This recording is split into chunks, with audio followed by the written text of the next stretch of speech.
세탁소의 바이올린. 서울 변두리 좁은 골목 끝자락에 자리한 해님 세탁소는 겨울밤 11시가 넘어서도 불이 꺼지지 않았다. 형광등 불빛 아래서 청년 민호는 묵묵히 다림질을 하고 있었다. 지글지글 소리를 내며 뜨거운 증기가 올라오는 다리미 밑으로 하얀 와이셔츠가 매끄럽게 펼쳐졌다. 26살의 민호에게는 쉬는 날이 없었다. 월요일부터 일요일까지 새벽부터 밤늦게까지 세탁소는 그의 삶이자 전부였다. 손님들이 맡긴 옷가지들을 하나하나 정성스럽게 세탁하고 다림질하고 포장하는 것이 그의 일상이었다. 어릴 적 부모를 잃고 할머니 손에서 자란 민호는 언제나 자신을 위해 허리 굽혀 일하던 할머니의 주름진 손을 기억했다. 그 손이 얼마나 거칠고 갈라져 있었는지, 그럼에도 불구하고 얼마나 따뜻했는지를. 세탁소 일을 시작한 것도, 하루도 쉬지 않고 일하는 것도 모두 그 손 때문이었다. 할머니, 이제 좀 쉬세요. 제가 다 할게요. 민호가 20살이 되던 해 할머니에게 했던 약속이었다. 그리고 그는 그 약속을 지키고 있었다. 비록 할머니는 3년 전 돌아가셨지만 민호는 여전히 그 약속을 지키며 살아가고 있었다. 골목 안쪽으로 들어온 택시 소리가 들렸다. 이 시간에 손님이 오는 경우는 드물었지만 민호는 자연스럽게 고개를 들어 유리문 너머를 바라봤다. 눈발이 흩날리는 밤길에 어둠 속에서 한 노인이 천천히 걸어오고 있었다. 문이 열리며 작은 종소리와 함께 찬바람이 들어왔다. 70대로 보이는 노신사가 깔끔하게 다림질된 검은 양복 한 벌을 조심스럽게 들고 들어왔다. 그의 머리는 완전히 휘어져 있었고 깊게 파인 주름 사이로 온화한 눈빛이 흘렀다. 안녕하세요. 이 양복 좀 세탁 맡기고 싶은데요. 민호는 고개를 끄덕이며 양복을 받아들었다. 고급 원단으로 보이는 양복이었지만 제법 오래된 것 같았다. 곳곳에 세월의 흔적이 묻어 있었고 특히 소매 부분은 조금 닳아 있었다. 언제까지 찾으러 오실 예정이세요? 서두르지 않아도 됩니다. 천천히 해주세요. 노신사의 목소리에는 특별한 따뜻함이 있었다. 민호가 양복을 접으며 주머니를 확인하던 순간 안주머니에서 작은 무언가가 바닥에 떨어졌다. 낡은 흑백 사진 한 장이었다. 민호가 사진을 주우려 몸을 숙이는 순간 그의 동작이 멈췄다. 사진 속에는 서너 살쯤 되어 보이는 남자아이와 20대 초반으로 보이는 젊은 여자가 함께 웃고 있었다. 남자아이는 어린 시절의 자신과 너무나 닮아 있었다. 그리고 그 옆에 여자는 어머니? 민호의 입에서 떨리는 목소리가 새어나왔다. 그의 손이 사진을 들고 부들부들 떨리기 시작했다. 사진 속 여자는 분명히 어린 시절 기억 속의 어머니였다. 그 따뜻한 미소, 부드러운 눈빛, 모든 것이 일치했다. 노신사는 민호의 반응을 조용히 지켜보고 있었다. 그의 표정에는 놀람보다는 오히려 예상했다는 듯한 침착함이 있었다. 혹시? 민호가 떨리는 목소리로 물었다. 이 사진 속 분이? 그래. 노신사가 낮은 목소리로 대답했다. 내 어머니다. 민호의 다리에 힘이 빠졌다.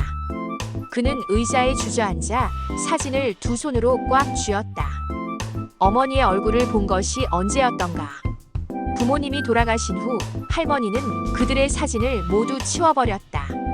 너무 슬퍼하지 말라며 과거의 흔적들을 지우려 했던 것이다. 어떻게 이 사진을? 내 어머니는 내 딸이었다. 노신사의 목소리가 더욱 낮아졌다. 정확히 말하면 내가 키워준 딸이었지. 민호는 고개를 들어 노신사를 바라봤다. 그제야 그의 얼굴을 자세히 보게 되었다.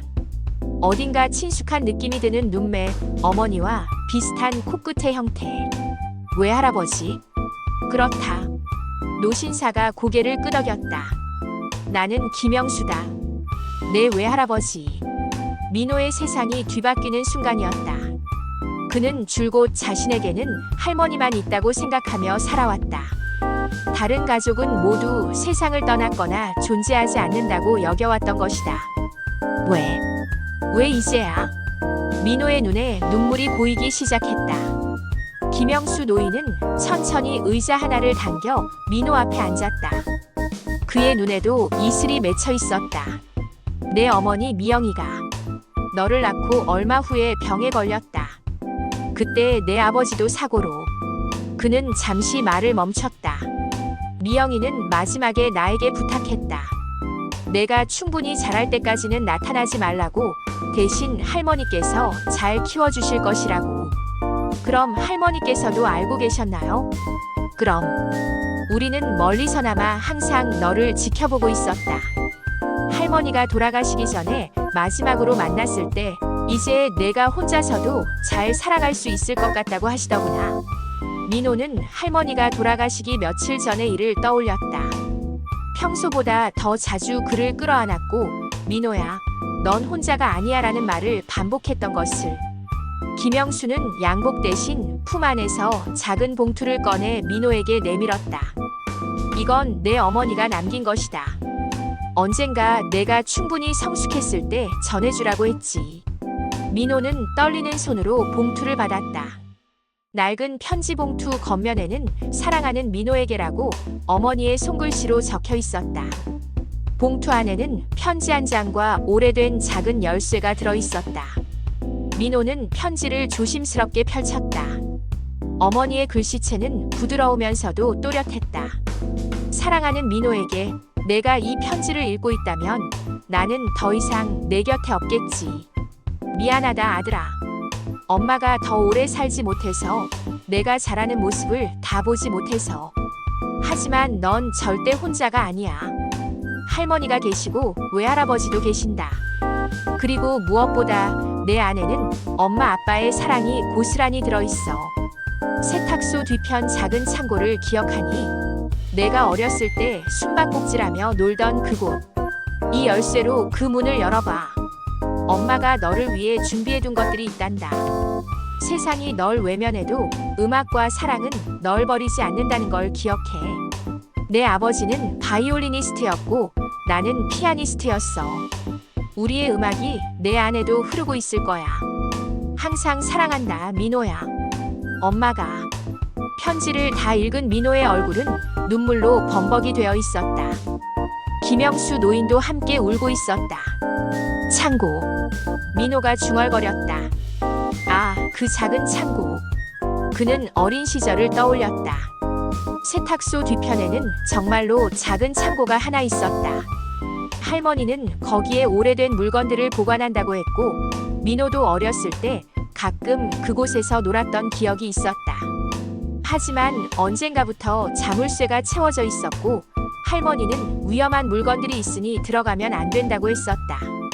민호는 열쇠를 꽉 쥐고 김영수와 함께 세탁소 뒤편으로 향했다. 어둠 속에서 핸드폰 플래시를 켜자 작은 창고에 낡은 문이 드러났다. 여전히 그 자리에 있던 오래된 자물쇠의 민호는 떨리는 손으로 열쇠를 꽂았다. 철컥. 자물쇠가 열리는 순간 민호의 심장이 크게 뛰었다. 문이 천천히 열리자 곰팡이 냄새와 함께 오래된 시간의 흔적이 코끝을 스쳤다. 핸드폰 불빛이 창고 안을 비추자 민호는 숨을 삼켰다. 벽 한쪽에는 정성스럽게 비닐로 포장된 작은 옷들이 걸려 있었다. 어린이용 정장, 작은 원피스, 따뜻해 보이는 스웨터들. 모두 수제로 만들어진 것들이었다. 어머니가 직접 만드신 거예요. 그래. 미영이는 재봉틀로 옷 만드는 걸 좋아했다. 내가 클 때마다 입힐 옷들을 미리미리 만들어두곤 했지. 민호는 그 옷들을 하나하나 만져보았다. 어머니의 손길이 느껴지는 듯 했다. 각 옷마다 작은 쪽지가 붙어 있었다. 민호 5살 때, 민호 10살 때, 민호 15살 때. 그런데 옷들 뒤편에는 더욱 놀라운 것이 기다리고 있었다. 오래된 바이올린 케이스였다. 민호가 케이스를 조심스럽게 열자 아름다운 갈색 바이올린이 모습을 드러냈다. 비록 오래되었지만 정성스럽게 관리되어 있었다. 바이올린 옆에는 또 다른 쪽지가 있었다. 민호야, 이건 내 아버지의 바이올린이야. 아버지는 이 바이올린으로 사람들에게 위로를 주는 연주자였어. 너도 언젠가 이 바이올린을 통해 누군가에게 따뜻함을 전할 수 있기를. 민호는 바이올린을 들어 올렸다. 그의 손에는 한 번도 바이올린을 잡아본 적이 없음에도 불구하고 자연스럽게 바이올린이 안겨들었다. 마치 오랜 친구를 다시 만난 것처럼. 연주할 줄 아니? 김영수가 물었다. 아니요.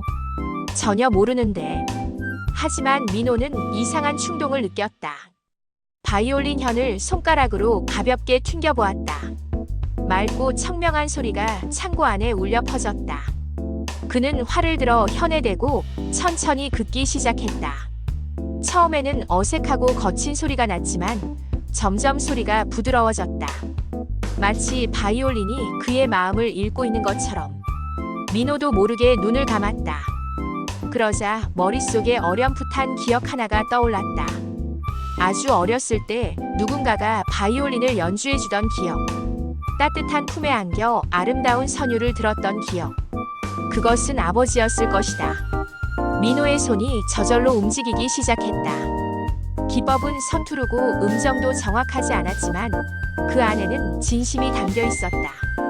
그리움, 사랑, 외로움, 희망이 모두 뒤섞인 선율이 작은 창고를 가득 채웠다. 김영수는 조용히 눈물을 흘리며 손자의 연주를 들었다. 그 선율 속에서 딸과 사위의 모습을 보는 듯했다. 그날 밤 민호는 바이올린을 세탁소로 가져와 조심스럽게 닫고 손질했다. 김영수는 며칠 더 머물며 민호와 함께 시간을 보냈다. 그들은 어머니와 아버지에 대한 이야기를 나누었고 잃어버린 시간들을 조금씩 메워갔다. 외할아버지, 왜 진작 나타나지 않으셨어요? 미영이의 마지막 부탁이었다. 내가 스스로 일어설 수 있을 때까지는 지켜보기만 하라고.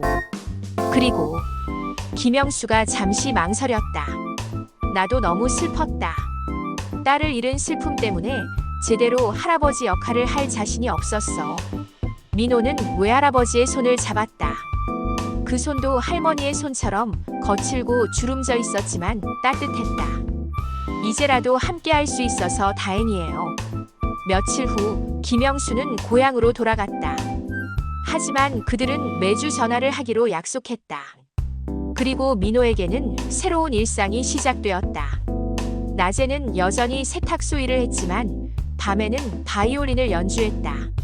처음에는 혼자서 연습했지만 점점 실력이 늘면서 자신감도 생겼다. 한 달이 지난 어느 날 저녁, 민호는 평소처럼 세탁소에서 바이올린을 연주하고 있었다. 창문이 열려 있어 선율이 골목으로 흘러나갔다. 그는 슈베르트의 아베 마리아를 연주하고 있었다. 여전히 완벽하지는 않았지만 그의 마음이 담긴 연주였다.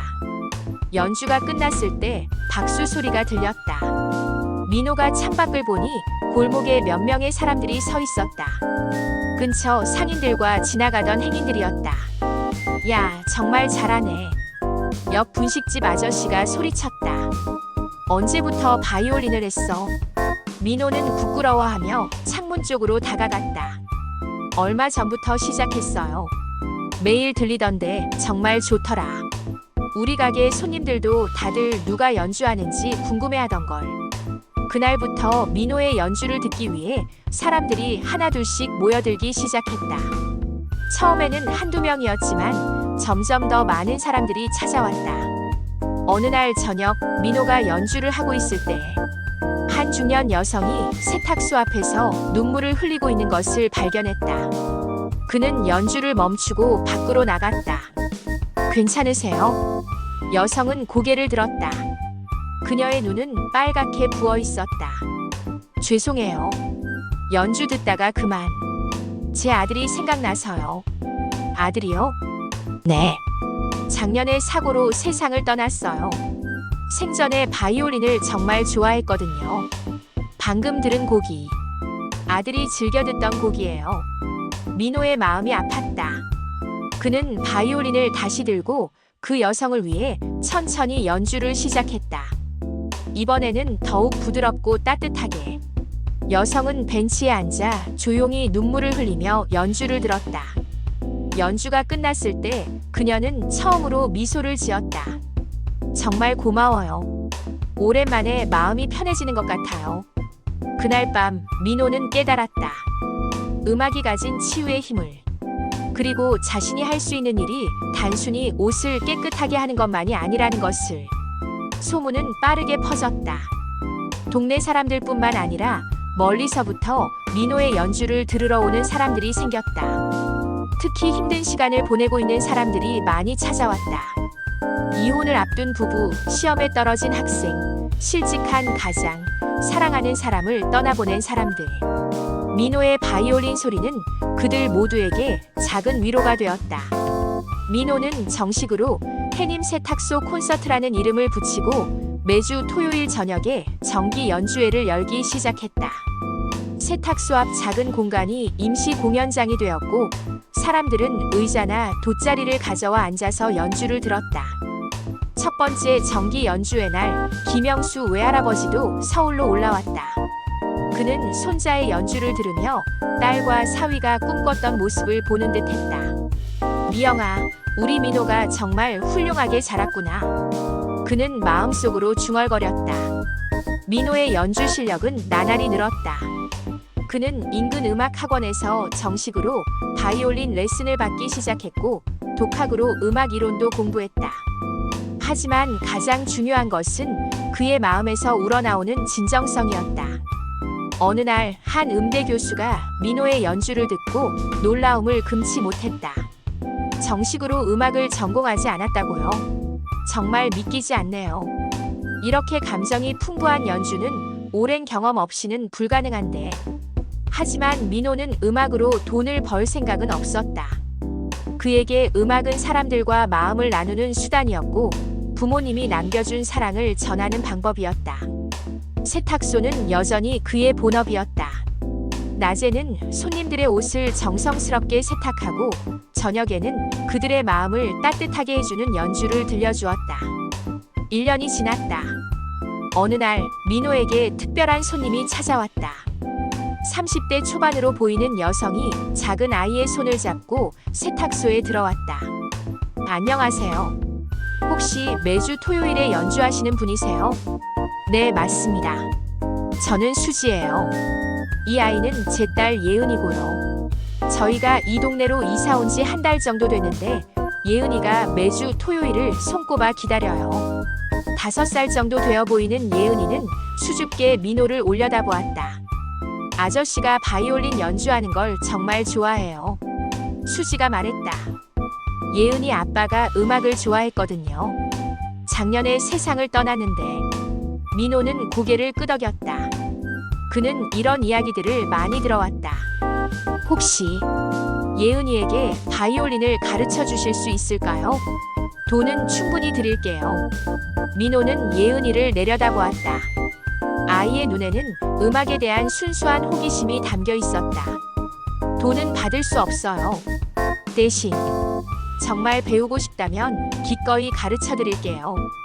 그날부터 예은이는 매주 수요일과 토요일에 세탁소를 찾아왔다. 처음에는 작은 바이올린조차 제대로 잡지 못했던 아이가 점점 실력을 늘어갔다. 수지도 자연스럽게 세탁소의 단골이 되었다. 그녀는 이혼 후 혼자서 딸을 키우며 힘든 시간을 보내고 있었는데 민호의 따뜻함과 음악이 큰 위로가 되었다. 6개월 후 예은이는 제법 바이올린을 연주할 수 있게 되었다. 어느 토요일 저녁 민호는 특별한 제안을 했다. 예은아, 오늘 우리 같이 연주해 볼까? 나는 피아노를, 너는 바이올린을. 예은이의 얼굴이 환하게 밝아졌다. 처음에는 서투른 손놀림으로 시작했지만 점차 두 악기의 선율이 어우러지기 시작했다. 민호의 부드러운 피아노 선율 위로 예은이의 맑은 바이올린 소리가 스며들었다. 와, 정말 아름다워요. 거실에서 듣고 있던 엄마와 아빠가 박수를 쳤다. 예은이는 수줍어하며 미소를 지었다. 그 순간 예은이는 깨달았다. 음악은 단순히 소리를 만들어내는 것이 아니었다. 마음과 마음을 이어주고 사람들에게 기쁨을 선사하는 마법 같은 힘이 있었다. 민호 오빠, 정말 고마워요. 오빠가 없었다면 이런 행복을 느낄 수 없었을 거예요. 민호는 따뜻한 미소로 대답했다. 예은아, 음악의 진짜 기적은 바로 이거야. 우리가 함께 만들어낸 이 순간, 이 감동 말이야.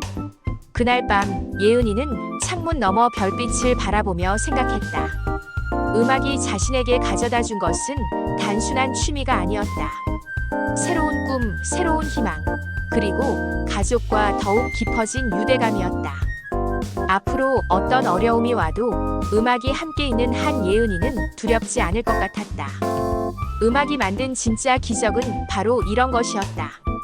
끝까지 함께 해주신 구독자님 감사합니다. 더 좋은 영상으로 찾아뵐게요. 구독, 좋아요 눌러주시면 감사하겠습니다. 좋은 하루 되세요.